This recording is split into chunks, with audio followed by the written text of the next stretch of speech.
Hi, ഒരു ചായ കുടിച്ചുകൊണ്ട് wait loose ചെയ്യാൻ തയ്യാറാണ്. അങ്ങനെയുണ്ടെങ്കിൽ മാഗ്നസ ഇൻട്രൊഡ്യൂസ് ചെയ്യുന്ന ഒരു പ്രൊഡക്റ്റാണ് സ്ലിം ടീ. 100% നാച്ചുറൽ ആയിട്ടുള്ള ഒരു പ്രൊഡക്റ്റാണ് സ്ലിം ടീ. എന്തുകൊണ്ട് നാച്ചുറൽ എന്ന് ചോദിച്ചാൽ ഇതിലടങ്ങിയിട്ടുള്ള കണ്ടന്റുകൾ തന്നെയാണ്.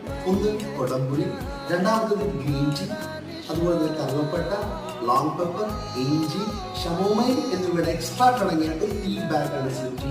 ഈ ഒരു ബോക്സ് ഒരു മാസത്തേക്കുള്ള കോഴ്സാണ്. നിങ്ങൾക്ക് ചായക്ക് പകരമായിട്ടോ ചായക്ക് ശേഷമോ നിങ്ങൾക്ക് ഈ ഒരു സ്ലിം ടീ യൂസ് ചെയ്യാൻ സാധിക്കും. ഒരു ബോക്സിൽ 30 സാഷേസ് ഉണ്ടാവും. അതായത് ഈ ഒരു ബോക്സ് എന്ന് പറയുന്നത് ഒരു മാസത്തേക്കുള്ള കോഴ്സാണ്. ഒരു മാസം കൊണ്ട് നിങ്ങൾക്ക് നല്ല റിസൾട്ട് എക്സ്പെക്ട് ചെയ്യാൻ സാധിക്കും. ഒപ്പം തന്നെ 3 മാസം ഈ ഒരു പ്രോഡക്റ്റ് കണ്ടിന്യൂസ് യൂസ് ചെയ്യുകയാണെങ്കിൽ നിങ്ങൾ ആഗ്രഹിക്കുന്നതിനെക്കാട്ടി കൂടുതൽ നിങ്ങൾക്ക് വെയിറ്റ് ലോസ് ചെയ്യാൻ സാധിക്കുന്ന ഒരു ബെസ്റ്റ് ക്വാളിറ്റി പ്രോഡക്റ്റാണ് മാഗ്നസയുടെ സ്ലിം ടീ. ഇന്ന് ഇന്ത്യയിൽ കഴിഞ്ഞ 3 വർഷമായിട്ട് വളരെ ഫാസ്റ്റായിട്ട് മുന്നേറിയിരിക്കുന്ന പ്രോഡക്റ്റാണ് ഈ ഒരു സ്ലിം ടീ. ഇന്ന് ഓൾ ഓവർ ദ ഇന്ത്യ എവിടേക്കും ഡെലിവറി സപ്പോർട്ടും